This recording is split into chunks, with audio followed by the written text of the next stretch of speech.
নেপাল থেকে নারীদের পাচার করে ভারতের মুম্বাইতে নিয়ে ছাড়িয়ে নেওয়া হচ্ছে তাদের দেহের চামড়া। তারপর চড়া দামে সেই চামড়া বিক্রি করা হচ্ছে, যা কাজে লাগছে পুরুষাঙ্গ এবং নারীবক্ষের আকৃতি বাড়ানোর অস্ত্রোপচারে। আর এই ঘৃণ্য কাজে টার্গেট করা হচ্ছে অর্থনৈতিকভাবে পিছিয়ে পড়া নারীদের। ভারতের একটি গণমাধ্যমের বরাত দিয়ে আজকাল জানায়, বিভিন্ন জায়গা থেকে কাজের লোভ দেখিয়ে মুম্বাই নিয়ে আসা হচ্ছে নারীদের। তারপরে তাদের মাদক খাইয়ে বা গায়ের জোরে আটকে রাখা হচ্ছে। এরপর চাহিদা মতো পিঠ ও নিতম্বের উপরের অংশ থেকে কেটে নেওয়া হচ্ছে চামড়া। সেই চামড়া লাগানো হচ্ছে অস্ত্রোপচারের কাজে। কেটে নেওয়া চামড়া ভারতের প্যাথোলজি ল্যাবে বিক্রি করা হচ্ছে 50,000 থেকে 1,00,000 টাকায়।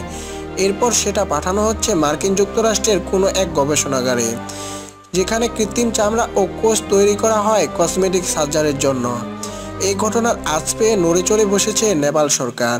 সে দেশের নারী, শিশু ও সমাজ কল্যাণ মন্ত্রী কুমার খাতকা বলেছেন, রিপোর্টের কথা জানতে পেরে চমকে গেছি। টাকার লোভ দেখিয়ে নারী পাচার, কিডনি পাচার, যৌন নির্যাতনের কথা অনেক সময় শোনা যায়, কিন্তু চামড়া পাচারের কথা আগে শোনা যায়নি। আমরা যথাযথ ব্যবস্থা নেব।